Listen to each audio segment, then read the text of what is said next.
viewers, it's Michael here again and welcome back to SingleRacer. And now I do want to warn you that this is a very fun and silly video based on a couple of running jokes that I have with a few other sim racing channels. And so if you can just bear with me folks, let me explain what I mean. Because although I have this running joke with quite a few channels other than the two featured here, these two channels specifically I've had a long running joke with, and they are both very serious drivers. That's kind of, I guess, why the joke has more impetus to it. And the first channel is called Unknown Siseneg. Now I hope I have that right, Unknown, but it features a particular track that he really likes, which he calls Country Roads, but it's a mod track on Race Department, and I won't even try and pronounce it. It's a bit of a tongue twister, but he generally refers to it as Country Roads. But I have the running joke that every time he drives a car on it, that I say he's going down to the shops to get some milk supplies, and so much so that I even ended up doing my own video after that long-running joke where I actually featured a mod car myself and titled it Going Down to the Shops to Get Some Milk. So that's how long that joke has been going around. And now, although that's the running joke, let me make it perfectly clear that I consider Unknown Siseneg an alien driver. He's got incredible skill along with Ferrari Man 601. So that's why I kind of joke with them, is because I totally understand the skill level they have in sim racing.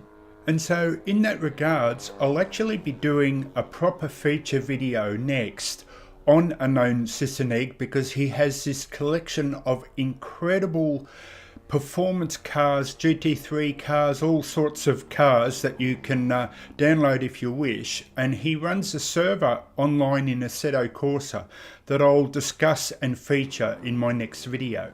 But now the next running gag is a common thing that I say to a lot of channels, including Alex over at the Extra Mile, but it refers to any time a channel does an outstanding hot lap featuring any car on any track, and they set a time, and my comeback is usually, well, I think I could take you in my Abarth 595, being arguably the slowest official car in the Kunos Assetto Corsa collection. So that's the running gag, and it even got to the point here where a Ferrari Man 601 did a dedicated video to me racing those cars.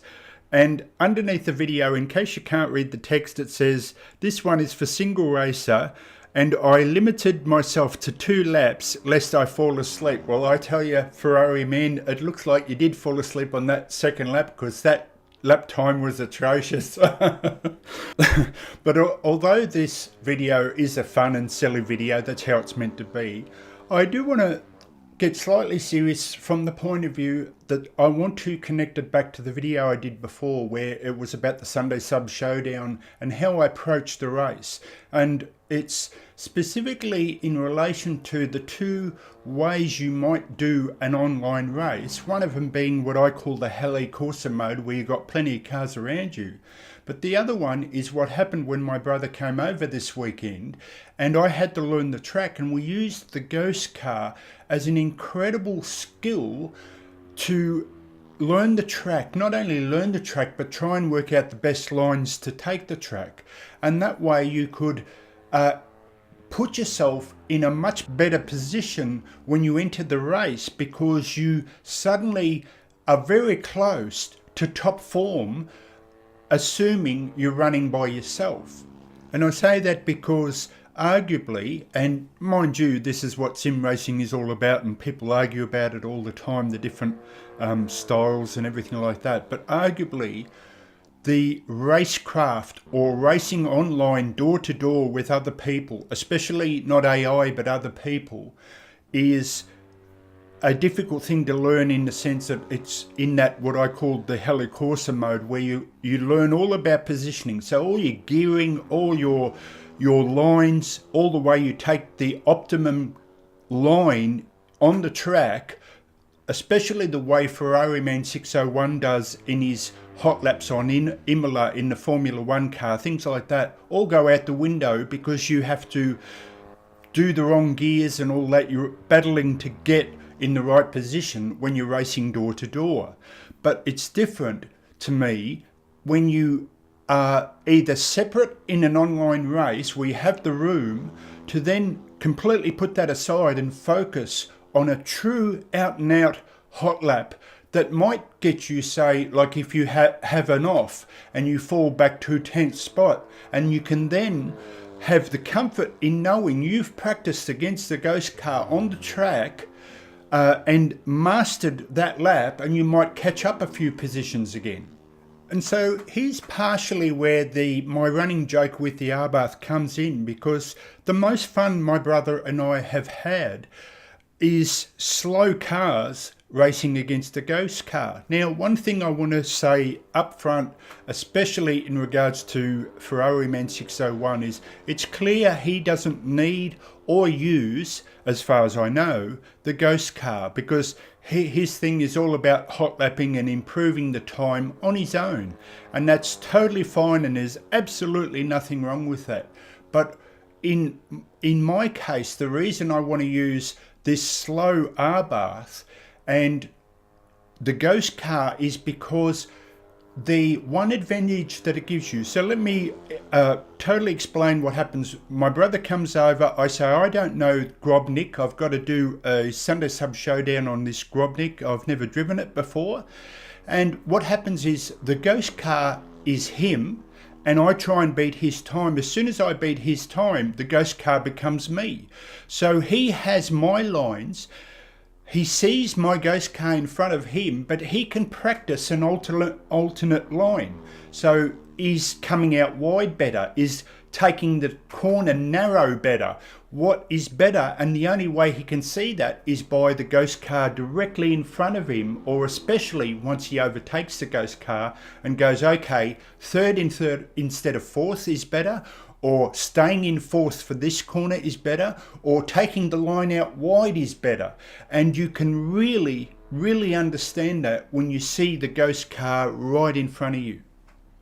And so finally, to wrap up, what is my running joke about the Abarth 595 suddenly can become a serious thing for those new people to sim racing. And the reason is because unlike, and this is not a knock, but unlike Ferrari Man or Unknown Siseneg, or even Alex over at the Extra Mile, the drivers that have the alien skill to control a car without worrying about ghost cars or beginner type things to learn, the slow Abarth teaches you about momentum, and that's a vitally important thing when you're learning how to sim race, because as soon as you go offline in an Abarth, you lose so much speed, and a performance car like an F1 car can quickly catch up just by its sheer speed and downforce. But when you make a mistake in an Abarth, it really costs you. So it's a great training tool, and I think this is where the joke kind of has a serious side to it, in the sense that the reason I joke with it is because it's such a great training tool. So I just want to show you a lap or two, and what I do in the end is go for a world record on RSR at Imola using the Abarth because of the running joke with Ferrari 601. But joking aside now, I was extremely touched when Unknown Siseneg, like I said, I want to do a feature video on him next, but he came back with this photo here of me in the Abarth, and he did a special paint job, and here's a picture here with my name on the side, and then he did an actual race video of the Abarth with SingleRacer skin on it, and in my eyes it looks absolutely beautiful, and I genuinely love this colour combo of the black against the lime green. And so thank you for that, Unknown, and I hope to do the feature of him next. And so now let's go, and let me try and show you both how the Abarth can be a great training tool if you're struggling for online racing, or just racing, sim racing in general, if you're a raw beginner, but also how the ghost car using a slow car can really help your skill level. So let's move on to that now.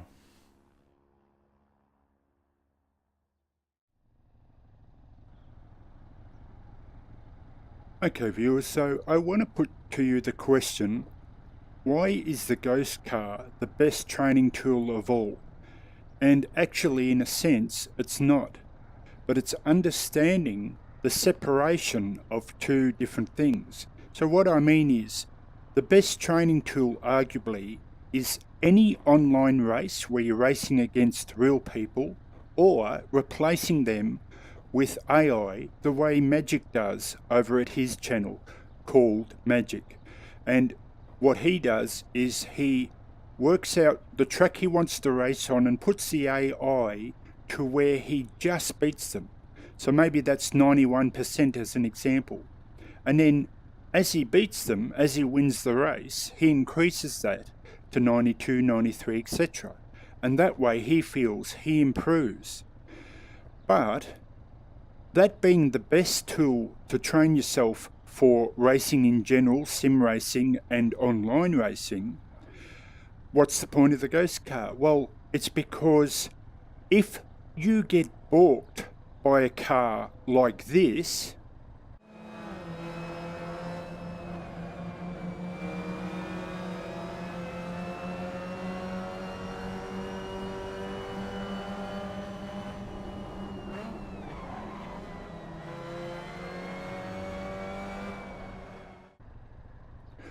or you run off the track like this,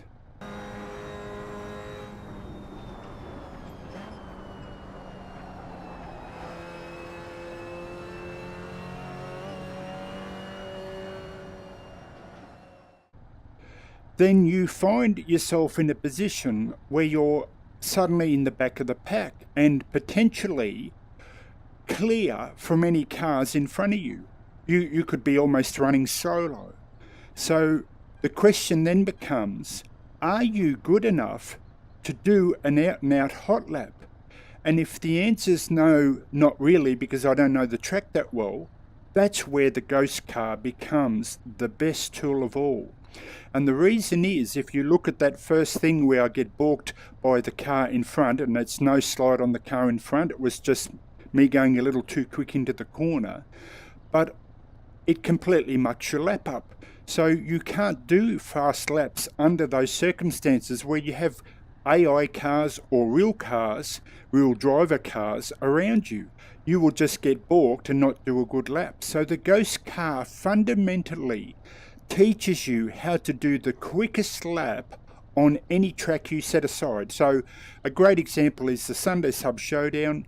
Alex over at the Extra Mile might tell me the track in a video 2 days beforehand, or even just 1 day. But that'll give me 1 day to practice that track that I might never have raced on, like in my MX5 video before, and that's why I make the link to that MX5 video, to practice the lap. And to me, the absolute best way that I did it, and I was lucky enough to do it with my brother this time, was challenging the ghost car where you just got better and better and better. So the point being that when you get balked by a car or you go off the track accidentally, if you find yourself in a situation where you're racing behind the field or virtually solo by yourself but within the field, you can suddenly pull out hot lap after hot lap after hot lap, being very quick, because you've already practiced that in the ghost car way. And so what I want to do here is try my very best to do a world record time using the ghost car, but also using this slow, and I'll show you from the outside, little Abarth, the Abarth that I have the joke with, the 595, because it's so slow and so you have to worry about momentum. And to me, like I said, I stress over and over, this is the best training tool that you can have, because you cannot just rely on speed alone. You have to rely on positioning the car. So what I'll do now is I'll take off, I'll do a couple of laps without recording it to get the ghost car up to speed, and then I'll try my best to do a world record hot lap on this track, Imola, using the ghost car. Okay viewers, so now I've loaded up the ghost car, and I want to show you how that can help you tremendously with the hot lapping. But before I do, just some housekeeping in that I am using the stage, or the step 2, sorry, of the Abarth 595, and you can tell that by the red stripe there. And the only reason I'm using that is because that's actually what Ferrari-Man 601 used in his video. So it's only fair if I mockingly beat his time that I use the same car. Now, I stir Ferrari-Man, but it's out of respect. Australians have this weird habit that the more we respect someone, the more we kind of stir them up. So I stir up Alex over at the Extra Mile and Sim Racing 604 and Ferrari-Man as well. So, but it's only because I respect their abilities so much. So let's now get in and I'll show you why I think the ghost car is such a great tool.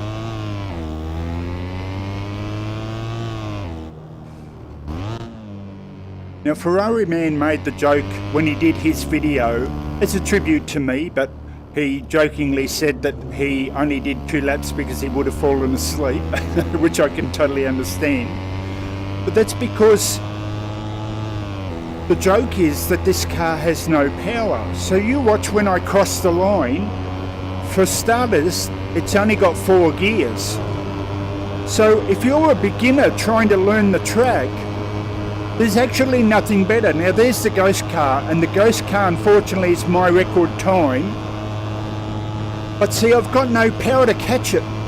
So what happens is, as I come here, I have to be very, very smooth, extremely smooth, because it wants to roll so much. And so it teaches you the absolute best lines to be smooth without upsetting the car in any way. Because a performance car with the aero, like Ferrari-Man's Formula 1 cars or the superb GT3 cars, will just sit there for you. So, as outstanding as he can drive them, do you question that are they good tools for beginners? Because they're giving them a false sense of how grounded the car is on the road. Where, look at this, I've got no power to catch it, the ghost car that is, and so I have to be, sorry I'm focusing a little bit on what I'm talking about, but I have to be so precise here. So when I change down, keep the roll to a minimum, because as soon as I push too hard, the car with so little power will let me know about it. Again here, see, as soon as I am offline a fraction, there it goes. And you go, well, that's because it's a silly little slow car, but that's the idea, is that it will teach you how to exactly be so precise. And then what happens is the reverse, is that as you suddenly get into the performance, either road cars or especially the GT3 cars, is you'll just get better and better. And to put it quite frankly, I finished second in the Imola Sunday Sub Showdown held by Alex over at the Extra Mile. And admittedly, I probably would have been third because Tuna had to pull out because of a silly Windows update problem he had. And he's a better driver than I am. But I finished second purely because I practiced this track so much in this car. So again here, being precise, knowing exactly where to turn and try and hang on to the speed. See, now I'm catching the car. And one of the other things that a slow car teaches you is things like changing gears. So do I keep it in third for a little bit longer? Do I change down to fourth or hold it in fourth? And the ghost car, because it's a slow car, will show me immediately whether that's effective or not. Now here's a great example is, do I come out wide or do I come in tight? And I can see the ghost car in front of me, how it's affecting the way I take that corner. So here, for example, I can see that, do I wait till the 3 goes red? Yep. And then change up and I don't lose any speed. Okay, so that's a good indicator. Change down to 4. And the whole time it's giving me that guide as to how I'm improving or getting worse by, see here, I caught up much more time and I'm trying to be smooth.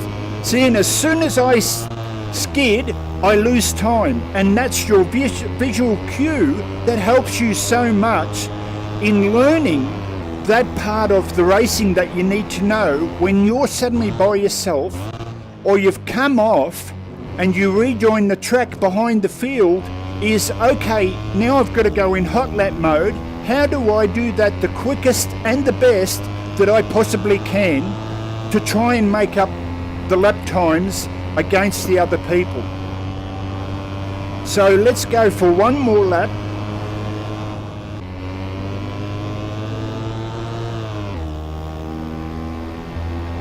Okay folks, so given now that I've unfortunately ruined my world record Hotlap replay by trying to break it too much, and with this car being so slow, it actually wiped over the world record. I can hear Ferrari man laughing in his breakfast at the moment. But given that I have proof of that at least, I'm going to show you the final tip about that. If you ruin the previous hot lap like I did just then, just try and then throw it away and maximize your run out here onto the start finish line for the next lap to really try and maximize the next lap. So as we cross the start finish line now, let's see how close I can get to my world record.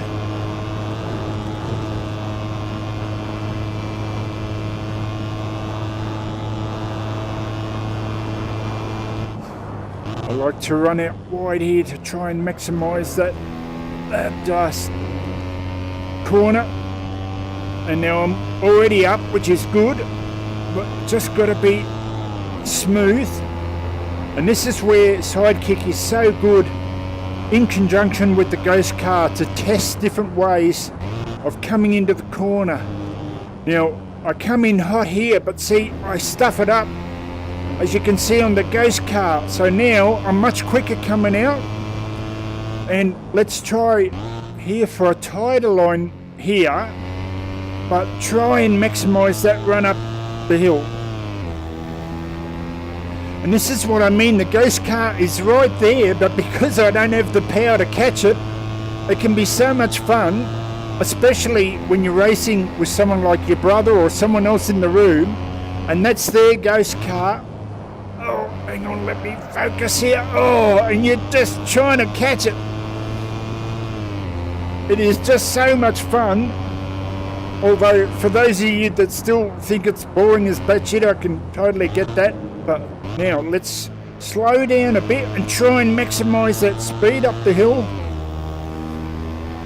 Now here, there's the ghost car. It's virtually right on top of me, and there's Sidekick telling me that if I can get through here quickly. So let's try and be smooth. Let's not. Oh, it's right there. It's right there. So I didn't do that as well. All right, can I do the last 2 corners better and try and catch it? And this is what I mean, just how much fun it is. It's right there. Oh, come on, it's right there. Come on, try it. I'll do Ferrari man's trick with the throttle. Come on, it is right there. Oh no, I can almost reach out and touch it. But this is what I mean. As we cross the start-finish line, and I get a 2:38.74. Now I'm happy with that. A 2:38.74. So let me show you. At least I can prove I can get into the 2:38s. But let me show you the world record time. There it is there. So 2:38.493. So if you feel like having a go of that, it's a hell of a lot of fun. But let me just summarize now, especially for beginners or people struggling with racing online, this is where it helps you so much. Because, for instance, if you have a race coming up on either Sim Racing System, SRS, or because Alex is saying what the next Sunday Sub Showdown is you can practice on the track using the ghost car. And what happens then is, if you don't have the skill to be up with the front runners, that's fine. What you know is that if you have a slide off, when you come back on, you can maximize your hot lap skills by practicing with the ghost car first. And this way, for me, for example, I can look at that and say, well, a 2:38's very, very hard, but I could do 2:36s every day of the week. So you get confident in knowing that if you have a slide off, you could catch up to the car in front. So I hope that helps. This is Michael signing out for SingleRacer. I'll catch you next time. See you later.